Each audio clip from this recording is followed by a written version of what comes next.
오늘 우리에게 주시는 말씀 보겠습니다. 요한복음 1장 14절에서 28절입니다. 요한복음 1장 14절에서 28절 우리 한 목소리로 읽겠습니다. 시작. 말씀이 육신되어 우리 가운데 거하심에 우리가 그의 영광을 보니 아버지의 독생자의 영광이요 은혜와 진리가 충만하더라. 요한이 그에 대하여 증언하여 외쳐 이르되 내가 전에 말하기를 내 뒤에 오시는 이가 나보다 앞선 것은 나보다 먼저 계심이라 한 것이 이 사람을 가리킴이라 하니라. 우리가 다 그의 충만한 데서 받으니 은혜 위에 은혜로라. 율법은 모세로 말미암아 주어진 것이요 은혜와 진리는 예수 그리스도로 말미암아 온 것이라. 본래 하나님을 본 사람이 없으되 아버지 품속에 있는 독생하신 하나님이 나타내셨느니라. 유대인들이 예루살렘에서 제사장들과 레위인들을 요한에게 보내어 내가 누구냐 물을 때 요한의 증언이 이러하니라. 요한이 드러내어 말하고 숨기지 아니하니 드러내어 하는 말이 나는 그리스도가 아니라 한데 또 묻되 그러면 누구냐 내가 엘리야냐 이르되 나는 아니라 또 묻되 내가 그 선지자냐 대답하되 아니라 또 말하되 누구냐 우리를 보낸 이들에게 대답하게 하라. 너는 내게 대하여 무엇이라 하느냐 이르되 나는 선지자 이사야의 말과 같이 주의 길을 곧게 하라고 광야에서 외치는 자의 소리로라 하니라. 그들은 바리새인들이 보낸 자라. 또 물어 이르되 내가 만일 그리스도도 아니요 엘리야도 아니요 그 선지자도 아닐진데 어찌하여 세례를 베푸느냐. 요한이 대답하되 나는 물로 세례를 베풀거니와 너희 가운데 너희가 알지 못하는 한 사람이 섰으니 곧 내 뒤에 오시는 그이라. 나는 그의 신발끈을 풀기도 감당하지 못하겠노라 하더라. 이 일은 요한이 세례 베풀던 곳 요단강 건너편 베다니에서 일어난 일이니라. 아멘. 우리 옆에 계신 분하고 다시 인사 나누겠습니다. 반갑습니다. 잘 오셨습니다. 아시죠? 보고 싶었습니다.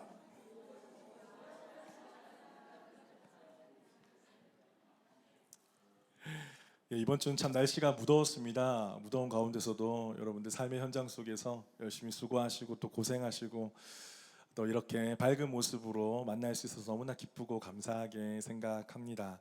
늘 주일 예배를 생각하면 참 우리 성도들의 밝은 모습, 밝은 얼굴들 또한 화사한 인사 또 주님을 사모하고 주의 영광의 임재를 사모하는 그 모습들이 그려져서 참 기대가 되고 참 은혜가 되는 것 같습니다. 여러분도 그러시죠? 그래서 오늘 이 시간에도 정말 주님의 영광이 임하고 주의 은혜가 임하는 귀한 예배의 시간 되기를 주님의 이름으로 축복합니다. 제가 호주 여행을 자주 가본 것은 아니지만 가장 인상 깊었던 곳이 있습니다. 그것은 어디냐면 Great Barrier Reef. 큰 상호초가 있는 퀸즐랜드에 있는 케언즈 밑으로 쭉 있는 그곳입니다. 혹시 가보신 적 있으신 분? 설마 없으세요? 정말 없으세요? 한국도 좋지만 거기도 한번 가보시면 엄청난 경치가 여러분들 기다리고 있을 것입니다. 아, 그래요? 여기가 어디냐면 이제 퀸즐랜드 전체 해안 지대의 3분의 1을 차지합니다. 총 길이가요 2,300km. 그래서 그 위성에서도 보인답니다. 위성에서도. 산호초로 구성이 되어 있으니까 살아있는 생물이라고 볼 수 있겠죠. 그러니까 유일하게 위성에서 발견되는 살아있는 생물체. 와, 이게 타즈메니아와 빅토리아를 합친 것보다 더 큰 면적이라고 합니다. 2,300km라니까 여러분 지금 감이 안 오시잖아요, 그죠? 그래서 케언즈에 딱 짐을 풀고 한 2시간 정도 배를 쭉 타고 나가면 거기 이제 구경할 수 있는 스노클링 할 수 있고 잠수할 수 있는 그런 포인트가 있습니다. 안전교육을 잠시 받은 후에 이제 물에 첨벙 뛰어들게 되죠. 그런데 물안경 밖으로 보이는 그 수중 밑에 세상이 제가 정말 일생에 그 전에도 보지도 못했고 그 이후에도 볼 수 없었던 정말 황홀한 어떤 그런 경치가 펼쳐지더라고요. 유튜브나 이런 TV로 보는 것과 너무 다릅니다. 실제로 눈앞에 있으니까요. 정말 이름 모를 물고기들이 헤엄을 치고 다니고 손이 잡힐 듯 안 잡힐 듯 막 물고기 떼가 막 몰려오잖아요. 그러면 큰 물고기가 확 오면 그 물고기가 싹 사라지고 그럼 산호초 그 사이로 그 해초들이 엄청 많이 있는데 그 사이에 막 니모 같은 알록달록한 그런 물고기들이 막 숨어 있고 막 손으로 잡으려면 도망을 가고 그럼 시간 가는 줄 모르고 거기를 막 미지의 세계를 탐험을 하는 거죠. 와, 이런 세계가 있구나. 왜 나는 30평생 이런 인생 이런 세계를 알지 못하고 살았어. 그때가 이제 30살쯤 되었으니까 막 그런 막 한탄이 나오더라고요. 와, 이런 좋은 세상이 있는데 와, 너무 좋다 너무 좋다 너무 좋다 너무 좋다 수영을 하니까 막 40분을 그냥 생각 없이 막 이렇게 수영을 했더라고요. 와, 그 당시만 해도 이제 수중 카메라가 없었던 시절이에요. 핸드폰은 뭐 아이폰 고사하고 스마트폰도 없고 그런데 수중 카메라 이제 촬영이 되는 카메라가 있다는 소식을 듣고 제가 이베이에서 어렵게 구입을 해가지고 그 당시에 한 3m밖에 안 됐을 거예요. 3m, 5m. 화질도 지금에 비하면 형편이 없죠. 그래도 그 장면을 담고 싶어가지고 막 찍었어요. 그래서 아주 가끔 그 비디오를 이제 다시 돌려보면서 그때의 감격, 감동, 그 뭐 은혜라고 할 수도 있겠죠. 그것들 한번 떠올려 보기도 합니다. 그 여행이 끝나고 난 다음에 제가 참 기적적으로 몇 개월 후에 결혼을 하게 돼요. 다른 이야기니까 이거는 어떻게 된지는 나중에 설명을 드릴게요. 다음에 결혼을 하게 되고 신혼여행을 가잖아요. 신혼여행 갔을 때 그 당시에 조금 유행했던 곳이 필리핀의 보라카이도 갔다 오신 분들, 예, 우리 다음 여름에 좀 보내주세요. 좀 이런데 여러분 너무 집과 교회만 왔다 갔다 하지 마시고 좀 이렇게 필리핀도 가시고 발리도 가시고 좀 퀸즐랜드 좀 가시고 하십시오. 갔는데 보라카이가 뭘로 유명하냐면 해변으로 엄청 유명해요. 섬이기 때문에 거기를 추천받아서 이제 가게 되었어요. 갔는데 솔직하게 죄송하지만 지금 호주의 그 엄청난 것들 몇 개월 전에 보고 왔잖아요. 보라카이 아무리 좋아도 큰 감흥이 없더라고요. 거기 막 블로그에 난리가 나고 뭐 지금 또 새롭게 뜨고 있더라고요. 그런데 아무리 봐도 저는 그 호주의 그 그레이트 베리어 리프 산호초 엄청 큰 걸 보고 오니까 아무것도 아닌 것처럼 그렇게 생각이 들었습니다. 여러분 세상에 참 좋은 것이 많습니다. 제가 지난주에 맛집 이야기를 드렸더니만 몇몇 분들이 저에게 맛집을 막 소개를 시켜주시더라고요. 예, 이제는 같이 데려가시는 것만 남았습니다. 자, 말로만 하지 말고 우리가 행함과 진실로 사랑을 해야 되잖아요, 그죠? 예, 그래서 막 듣기도 하고 가보기도 했는데 여러분 생각을 해보십시오. 우리가 식당도 그렇고 뭐 경치도 그렇고 세상에 참 좋고 훌륭한 것이 많이 있어요. 우리 그 자연 광경 속에 정말 입을 다물 수 없을 정도로 뭔가 닭살이 돋을 정도로 막 은혜 같은 걸 누리게 돼요. 우리 감격이 있어요. 그런데 우리가 하물며 하나님의 임재를 본다면 이 세상을 창조하신 그 하나님의 살아계심을 우리가 눈으로 본다면 그 영광의 임재를 우리가 경험한다면 과연 우리는 어떻게 반응을 하게 될까? 이런 생각을 하게 되었습니다. 오늘 말씀에 보면 14절에 말씀이 육신이 되어 우리 가운데 거하신다. 그래서 그 육신으로 이 땅에 오신 예수 그리스도를 볼 때 우리가 하나님의 영광을 볼 수 있다. 이 책을 기록한 요한이 그 예수 그리스도와 먹고 자며 사역하면서 예수 그리스도를 쭉 보고 나니까 결론이 이거였던 거예요. 하나님의 영광을 보았다. 지금 마음이 어떤 마음이냐면 그냥 말씀이 육신이 되어 이런 느낌이 아닙니다. 말씀이 육신이 되어서 이 땅에 오셨는데 내가 예수 그리스도를 보니까 하나님의 영광을 본 것 같습니다. 여러분 이런 감격하는 마음으로 지금 이 책을 기록하는 거예요. 그 마음이 여러분 좀 느껴지셨으면 좋겠어요. 그런데 아버지의 독생자의 영광이라고 했습니다. 여기서 이제 독생자라는 표현이 나오는데 여러분 독생자라고 하면 어떤 걸로 여러분 기억을 하십니까? 뭐 외아들, 외동딸, 하나밖에 없는 아들, 딸 뭐 이렇게 우리가 생각을 할 수 있잖아요. 외아들이니까 당연히 하나밖에 없는 아들이라고 우리가 생각을 하겠죠. 그런데 여기서 당시의 고대 근동 문화에서는 이 독생자라는 표현은 독종자, 그러니까 하나밖에 없는 아들은 맞는데 여기에 강조점이 있기보다는 아버지와 동등한 사람이다. 여기에 강조점이 있어요. 그러니까 저희도 동양의 문화 속에 그런 게 있잖아요. 가장은 우리가 아버지의 대를 이뤄서 가문을 이어가는 가장은 첫째 아들에게 주어지는 거잖아요. 그렇죠? 마찬가지로 그 아들, 유일한 아들은 하나님과 같이 동등한 역할을 감당하게 된다는 것입니다. 그런 의미에서 이 성경 말씀에 나오는 독생자를 우리가 이해하면 됩니다. 그래서 무슨 말입니까? 우리가 아버지 영광을 예수 그리스도에서 본다. 예수 그리스도가 아버지의 독생자이기 때문에, 유일하신 아들이시기 때문에 우리가 예수 그리스도를 볼 때 아버지를 본다. 예수 그리스도를 볼 때 아버지의 영광을 보게 된다라는 의미입니다. 나중에도 이 부분에 대해서 계속해서 자기들을, 예수님을 죽이려고 하는 종교 지도자들과 마찰을 많이 빚습니다. 왜냐하니까 자기가 하나님이라고 하니까 이 사람들의 입장에서는 그것을 이해할 수가 없는 거예요. 요한복음 5장 19절에 보면 이렇게 말씀을 하세요. 그러므로 예수께서 그들에게 이르시되 내가 진실로 진실로 너희에게 이르노니 아들이 아버지께서 하시는 일을 보지 않고는 아무것도 스스로 할 수 없나니 아버지께서 행하시는 그것을 아들도 그와 같이 행하느니라. 또 24절에 보면 내가 진실로 진실로 너희에게 이르노니 내 말을 듣고 또 나 보내신 이를 믿는 자는 영생을 얻었고 심판에 이르지 아니하나니 사망에서 생명으로 옮겼느니라. 자, 이 땅에 육신의 몸을 입고 오신 예수님이 아버지의 일을 하시는 거예요.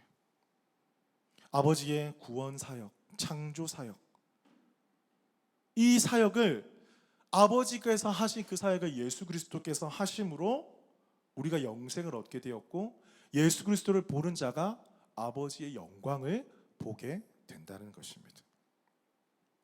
여러분, 이렇게 18절에도 마찬가지죠. 본래 하나님은 본 사람이 없지만 말씀이신 예수 그리스도를 통해서 아버지 하나님을 보여주셨다. 이렇게 하면서 18장, 제가 처음에 말씀드렸죠. 1절에서 18절까지는 서론 부분이라고. 그래서 이렇게 18절까지 서론을 마무리하고 있습니다. 사랑하는 성도 여러분, 여러분의 삶 속에 이런 놀라운 하나님의 임재를 경험해 보신 적이 있으십니까? 정말 예수 그리스도가, 이 말씀이 육신이 되어 오신 예수 그리스도, 우리가 말씀을 읽을 때, 예배 드릴 때, 기도할 때 하나님의 임재하심, 하나님의 영광의 빛이 임재하셔서 나의 모든 생각과 나의 마음과 나의 모든 기억과 나의 모든 상처와 아픔, 이 모든 것들을 다스리시고 새롭게 하시는 그런 것을 경험해 보신 적이 여러분 있으십니까? 아마 여러분 다들 있으실 것입니다. 요한이 그것을 경험한 거예요. 요한이 살아계신 예수 그리스도를 보았기 때문에 이것을 지금 우리에게 증거하고 있는 거예요. 그분 속에 나타나신 그 영광의 임재를 보았기 때문에 경험하는 거예요. 그런데 이 영광을 보았다는 것은 무엇이냐면 단지 생김새를 본 게 아닙니다. 얼굴이 어떻게 생겼고 눈이 어떻게 생겼고 이것을 말씀하는 것이 아니라 그 예수 그리스도의 삶과 사역을 통해서, 조금 더 어려운 말로 하면 인격과 사역을 통해서 하나님의 영광을 보게 되었다는 것이죠. 왜냐하니까 요한이 예수님의 제자로서 예수님하고 쭉 같이 살면서 모든 예수님의 걸음걸음 일거수일투족을 함께 했었잖아요. 그 함께한 예수 그리스도를 바라보니까 하나님의 영광이 그의 삶 속에서 드러나기 시작한 것입니다. 예수님의 걸음이 어디를 향해 있습니까? 바로 십자가를 향해 있었습니다. 모든 사역의 중심은 십자가였어요. 십자가는 죽음입니다. 그죠? 피 흘리고 고난받고 죽음입니다. 그런데 왜 그것이 영광이 될 수가 있습니까? 왜 십자가의 죽음이 영광이 될 수 있습니까? 그것은 하나님께서 우리를 위해서 대신 죽으셨기 때문입니다. 그 죽음을 통해서 끊어졌던 하나님과 우리의 관계를 회복시켜 주셨기 때문입니다. 그래서 우리 가운데 새 생명을 허락하여 주시고 다시 주님 앞에 나아갈 수 있는 담력을 허락해 주시고 담대함을 주셨고, 우리가 무엇이든지 예수 그리스도 이름으로 구하면 주님께서 들어주시는 이 놀라우신 은혜를 우리 가운데 허락해 주셨기 때문입니다. 이것이 아버지 하나님의 뜻이고 이것이 하나님의 나라이며 이것이 예수 그리스도께서 이 땅에 오신 목적이기 때문입니다. 그래서 예수님의 삶을 들여다보면 하나님의 영광의 은혜가 우리 가운데 비친다라고 설명할 수 있습니다. 여러분, 그 은혜가 여러분의 삶 가운데 매 순간마다 비춰지시기를 주님의 이름으로 축복합니다. 여러분이 이미 그 은혜를 경험했고요, 여러분이 말씀을 보면서 예수 그리스도의 행적을 우리가 묵상하면서 예수 그리스도처럼 살아가기로 작정하고 그 말씀에 순종하며 살아가는 그 순간, 그 순간이 우리 영광을 보는 순간이에요. 영광을 경험하는 순간이에요. 그래서 고린도전서 10장 31절에 보면 바울이 이렇게 고백합니다. 그런즉 너희가 먹든지 마시든지 무엇을 하든지 다 하나님의 무엇을 위하여 하라? 영광을 위하여 하라. 자, 그런데 우리가 살아가면서 하나님의 그 영광의 임재를 맛보고 누리며 살아가기도 원하지만 그것을 방해하는 요소들이 있습니다. 그것은 무엇인지 우리가 함께 좀 살펴보고 싶은데요. 19절 이후부터 이제 서론을 지어서 본론으로 이렇게 넘어가는데, 이제 많은 사람들이 세례 요한을 따르기 시작하니까 이제 본부에서, 예루살렘 본부에서 사람들을 보냅니다. 뭐 제사장들, 바리새인들, 레위인들, 유대인들이 보냈다고 그렇게 기록을 하고 있습니다. 그러면서 세례 요한에게 이 회개의 하나님 나라의 복음을 전파하고 예수 그리스도께서 오시기를 예비하는 세례 요한에게 이렇게 질문을 해요. 도대체 너는 누구냐? 이 정체성의 질문, 제가 설교 드렸듯이 세례 요한에게도, 이 세례 요한을 많은 사람들이 따라가니까 세례 요한에게 물어봅니다. 당신 누구요? 누가 보내서 왔어? 왜 이런 일을 합니까? 여러분 혹시 여러분에게 그런 질문 하신 적, 받아보신 적 있으세요? 당신 왜 예수 믿어요? 왜 주일마다 교회 갑니까? 왜 그렇게 찬양하고 예배합니까?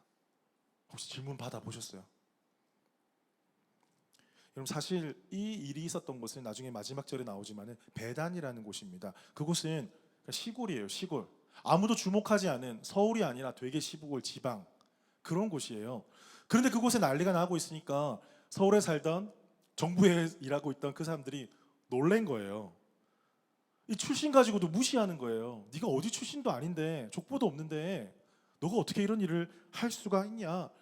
의심하고 비꼬는 마음으로 지금 세례 요한에게 다가온 것입니다. 그때 세례 요한이 이렇게 대답을 합니다. 나는 그리스도도 아니고 엘리야 선지자 다 아니다. 그때 질문합니다. 그럼 너를 누구라고 아느냐? 그때 요한복음 1장 23절에 보면 이르되 나는 선지자 이사야의 말과 같이 주의 길을 곧게 하라고 광야에서 외치는 자의 소리다. 이렇게 스스로를 고백하고 있습니다. 이 이사야 43절에서 5절 말씀을 취해서 그 말씀이 나의 사명이라고 여겼던 거예요. 그 광야에 외치는 자의 소리, 예수 그리스도께서 오심을 예비하는 소리로서의 역할을 세례 요한이 감당했다라는 것입니다. 사랑하는 성도 여러분, 이 세례 요한처럼 말씀 속에서 여러분의 정체성을 찾으시기를 축복합니다. 여러분 말씀이 내 삶 가운데, 내 가슴 속에 박혀져 있잖아요. 그럼 흔들리지 않습니다. 누가 뭐래도 나는 광야에 외친 자의 소리야. 누가 뭐래도 나는 주 예수 그리스도가 오실 길을 예비하는 사람이야. 이런 정체성이 내 심령 가운데 새겨져 있을 때는 어떤 환난과 어려움과 시련이 닥쳐오더라도 흔들리지 않는 거예요. 세상은 말하잖아요. 세상 사람들은 뭐 가훈이 있고 뭐 가치가 있고 비전이 있고 이런 이야기 많이 하잖아요. 그죠? 예. 그런 게 세워져 있을 때, 기업이 흔들릴 때, 어려울 때 그런 기업의 가치를 추구하면서 그 기업이 계속해서 힘을 얻어가는 것과 마찬가지입니다. 마찬가지로 여러분의 삶 가운데 세례 요한이 그랬던 것처럼, 사실 나중에 보면 이 사람들이 세례 요한을 잡아서 결국에는 죽이게 되는 그런 비극이 일어나기도 합니다. 알았어요. 세례 요한이 이 사람들이 왜 오는지, 왜 질문하는지 알았어요. 하지만 그는 예수님을 이용하지도 않았고 자기의 사명을 흐지부지하게 이야기하지도 않았습니다. 그리고 자기 자신을 높이지도 않았어요. 여러분 저는 이것이 포인트라고 생각합니다. 많은 사람들이 자기 자신을 따르고 선지자, 엘리야 혹은 그리스도라고 칭송을 받았잖아요. 그러면 나는 하나님과 가까운 사이야. 내 말 안 들으면 큰일 나. 회개해야 돼. 하나님 나라 가까웠기 때문에 너희는 그렇게 살아야 돼. 자기 권력과 어떤 많은 사람들의 지지를 등에 업고 그렇게 이야기할 수도 있었어요. 하지만 세례 요한은 그렇게 하지 않았습니다. 나는 소리일 뿐입니다. 광야에 외치는 자의 소리일 뿐입니다. 여러분, 소리가 뭡니까? 소리는 저쪽 이제 소리가 나잖아요. 소리가 중요한 것이 아니라 소리를 통해서 전달되는 메시지가 중요한 거잖아요. 그죠? 그만큼 세례 요한은 완전히 넙죽 엎드린 거예요. 넙죽 엎드렸습니다. 나중에 또 어떻게 이야기합니까? 이걸로도 책 잡을 수 없으니까 왜 세례를 베푸냐? 네가 이러할 권한이 있냐? 또 이렇게 딴지를 겁니다. 그때 세례 요한은요, 거기에 넘어가지 않아요. 그것 가지고 말 대답하지 아니하고 더 예수 그리스도께 초점을 올려드립니다. 26절에 보면 요한이 대답하되 나는 물로 세례를 베풀거니와 너희 가운데 너희가 알지 못하는 한 사람이 섰으니 곧 내 뒤에 오시는 그이라. 나는 그의 신발끈도 풀기도 감당하지 못하겠노라 하더라. 소리기도 하고 신발끈을 풀기도 감당하지 못할 자라고 그렇게 자기 자신을 낮추고 있는 거예요. 그 당시에는 신발끈은 종도하지 않았던 일이에요. 자기 스스로 해야 되는 일인데 이것을 풀기도 감당하지 못할 정도로 나는 낮은 자다. 나는 부족한 자다. 나는 연약한 자다. 우리 삶 가운데 예수님을 목적 삼는 사람이 있고 예수님을 수단 삼는 사람이 있습니다. 예수 그리스도가 목적이 되어서 나를 낮추고 모든 섬김과 헌신 가운데 나를 주님 앞에 온전히 드리는 사람이 있는가 하면 예수 그리스도를 수단 삼아서 나의 목적을 이루려고 하는 그런 사람들도 있습니다. 여러분, 세례 요한의 고백 속에서 우리가 배울 수 있는 것이 무엇입니까? 하나님의 영광을 본 자가 이렇게 고백할 수 있다는 거예요. 하나님의 그 영광 가운데 그 심령의 떨림을 경험한 자가 나는 세례 요한도 아니다. 자기 이름도 말하지 않아요. 그냥 나는 소리일 뿐입니다. 나는 그 신끈도 풀기도 감당할 수 없는 자입니다. 여러분, 얼마나 많은 사람들이 자기 목소리를 들어달라고 내세우는 시대를 살아가고 있습니까? 교회 밖도 마찬가지고요. 교회 안도 마찬가지입니다. 나의 자리, 나의 이름, 나의 목소리. 하나님의 영광의 임재를 경험한 자는 예수 그리스도를 통해서 그 아들 가운데 주신 하나님의 영광을 본 자는 내가 어떠한 존재인지 알아요. 내가 어떠한 존재인지 바로 깨닫기 때문에 감히 내 이름을 드러낼 수도 없는 거예요. 주님 앞에 넙죽 엎드리는 거예요. 나의 뜻과 나의 생각과 나의 방향성도 다 내려놓고 오직 예수님만이 드러나시도록. 세례 요한의 멘트를 보십시오. 약간 동문서답하는 것 같습니다. 세례 요한의 정체를 물어보지만 세례 요한은 계속해서 예수 그리스도의 정체를 드러내고 있습니다. 우리가 가해져야 될 자세가 그렇다는 거예요. 우리가 우리의 목소리를 드러내고 우리의 생각을 드러내고 우리 마음을 드러내기보다는 우리의 초점이 예수 그리스도를 향해 있어야 된다는 것입니다. 그러나 이것은 억지로 되는 것이 아닙니다. 어떻게 해요? 하나님의 영광을 경험한 자만이 가능한 일입니다. 제가 한국에 있는 또 목사님하고 그런 잠시 대화를 나눈 적이 있습니다. 이제 그분은 목회 담임 목사님 3년 차 되시는 분이셔서 여러 가지 공감할 것이 있어서 많은 이야기들을 이런저런 이야기를 나눴습니다. 그런데 결론은 이것이었어요. 무엇이냐면 목사가 건강해야 된다. 목사가 영적으로, 정서적으로, 육적으로 건강해야지만이 함께 우리 교회를 세워나가고 성도들을 섬길 수 있다. 이것이 우리의 결론이었습니다. 그래서 퍼스 오면 내가 맛있는 거 사주고 또 제가 한국 가면 맛있는 거 사주고 이렇게 약속도 하기도 했는데, 여러분, 건강이 무엇입니까? 우리가 열심히 운동도 하고 스트레스 관리도 하고 식단 관리도 하고 너무나 좋아요. 좋은 책도 읽고 마음의 양식도 얻고 너무 좋습니다. 사랑하는 사람들 만나서 차 한잔 하면서 우리 삶의 이야기도 나누고 그런 거 너무 좋습니다. 당연히 해야 됩니다. 하지만 우리 영적으로 건강하기 위해서 가장 중요한 것은 날마다 매 순간마다 하나님의 임재를 경험하는 것입니다.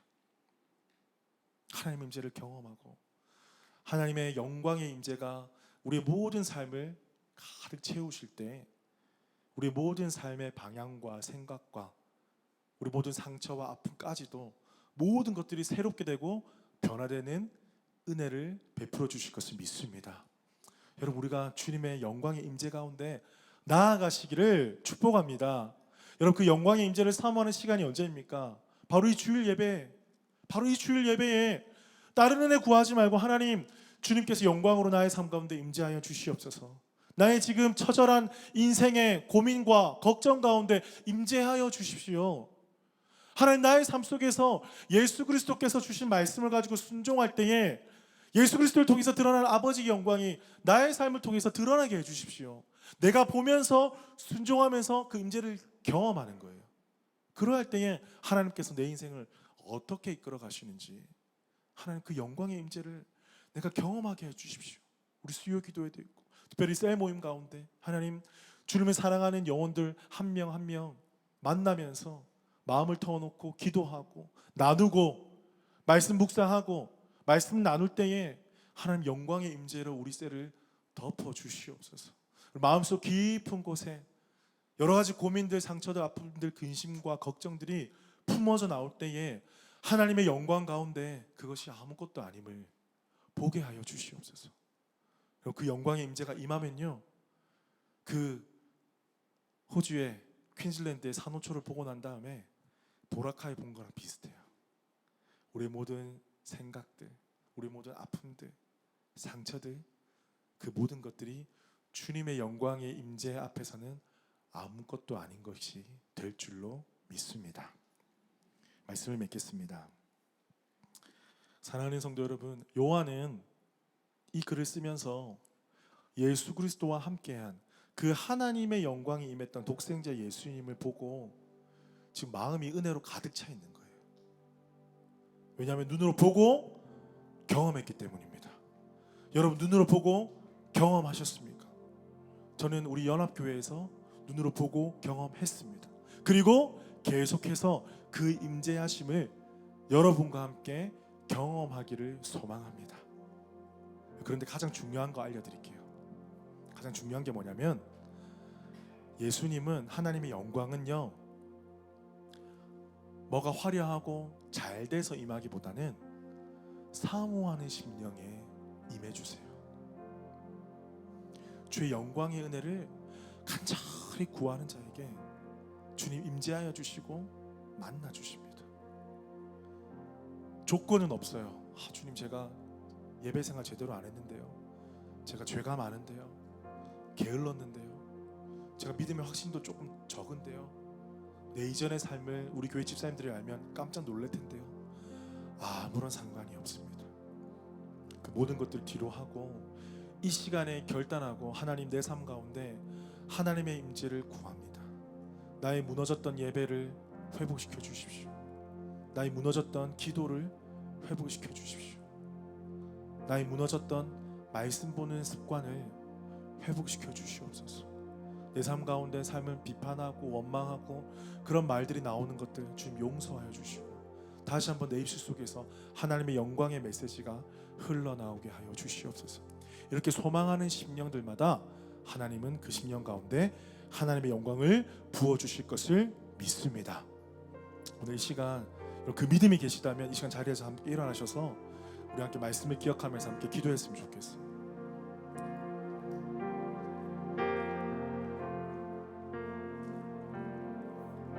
이 시간 함께 기도하십시다. 여러분, 손을 드셔도 좋고 손을 모으셔도 좋고 가슴에 올리셔도 좋고 좀 우리의 몸과 마음을 표현하면서 좀 주님 앞에 기도하셨으면 좋겠어요. 하나님, 요한이 경험했던 그 하나님의 영광을, 그 독생자의 영광을 나에게도 허락하여 주시옵소서. 그 영광의 임재하심을 바라볼 때에 세례 요한처럼 나는 아무것도 아닙니다, 예수 그리스도만이 정답이시고 예수님만이 높임 받으실 분이십니다, 그러한 삶을 우리 또한 살아가게 하여 주시옵소서. 아버지, 이 시간에 내가 주님의 영광의 임재 가운데 들어가는 것들, 방해하는 것들이 있습니다. 나의 과거의 상처와 아픔들과 또 생각들과 환경들, 여러 가지 고민들, 염려들 다 주의 십자가 앞에 내려놓고 주의 영광의 임재만을 간구하는 나의 삶이 되게 하여 주시옵소서. 우리 함께 한 목소리로 기도하며 나가시겠습니다. 주님 감사합니다. 성령 하나님, 오늘도 주께서 우리 가운데 말씀해 주시고 은혜 주시니 감사합니다. 성령님, 오늘 주의 영광의 임재를 구합니다. 하나님, 주의 영광을 아버지, 우리 가정을 덮고 나의 삶을 덮고 우리 교회를 덮어주십시오. 하나님, 무너졌던 제자리 수축되게 하여 주시고, 무너졌던 기도의 자리가 회복되게 하여 주시고, 무너졌던 교제의 자리가 회복되게 해 주십시오. 하나님, 주의 영광의 그 크신 은혜를 우리가 경험하면 아버지, 우리 삶의 작은 문제들은 아무것도 아니게 될 줄로 믿습니다. 하나님의 영광의 그 임재를 우리가 경험하게 되면 하나님, 세상을 보는 눈이 달라 보이게 될 것이고, 교회를 보는 눈이 달라져 보이게 될 것이고, 하나님 사람을 보는 눈이 달라지게 될 것이고, 하나님의 영광의 임재가 나아갈 때에 나는 아무것도 아니고 나는 소리를 부르며 아버지, 나는 나 진짜이고 오직 주님만을 높이 말해줘야 된다는 것을 우리가 깨닫게 하실 것입니다. 성령 하나님, 우리 마음 가운데 깊이 있는 아버지 하나님, 죄악의 그 운동과 아버지의 상처와 아픔들 주의 치유하여 주시고 회복시켜 주시옵소서. 하나님, 주님 앞에 나가기를 간절히 소망하는 자들마다, 주님의 사모하는 심령들마다 하나님 만나 주십시오. 하나님 임재하여 주십시오. 하나님 기름 부어 주십시오. 새롭게 하여 주시옵소서. 우리 마음을 주님 앞에 내어놓고 기도합니다. 우리 마음을 주님 앞에 내어드립니다. 우리 삶을 내어드립니다. 우리 고민을 내어드립니다. 아버지, 내 생각을 내어드립니다. 주님 생명을 내어드립니다. 성령을 역사하여 주시고 회복시켜 주시옵소서. 하나님 일하여 주시옵소서. 하나님 만나 주십시오. 맡겨주십시오. 아버지, 영광에 임재하시고 영광에 임재하시고 아버지 도와주시옵소서. 아버지 도와주시옵소서. 주님의 영광의 임재하심을 보았던 그 요한은 흥분하면서 이 책을 기록할 수밖에 없었을 것입니다. 그 독생하신 예수 그리스도를 바라보았을 때 아버지의 영광을 바라보게 되었습니다. 그 아버지의 영광이 비칠 때 우리가 세상에 바라보는 것들이 이것은 아무것도 아님을 그는 깨달았습니다.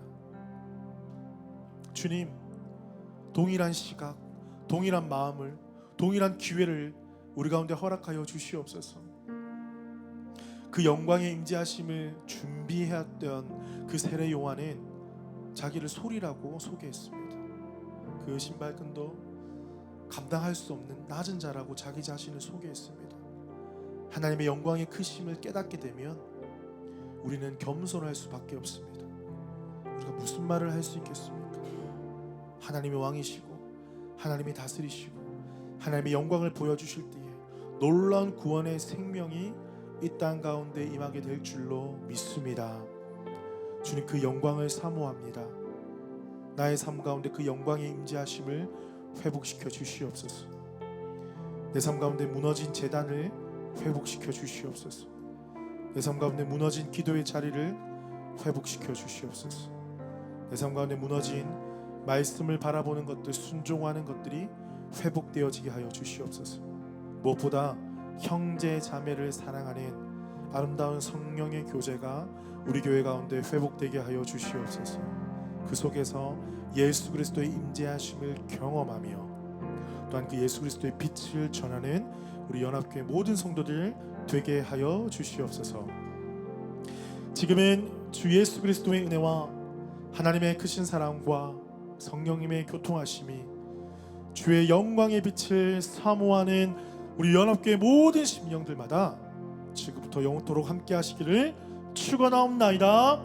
아멘. 우리 주님께 감사 영광의 박수 올려드립니다. 할렐루야.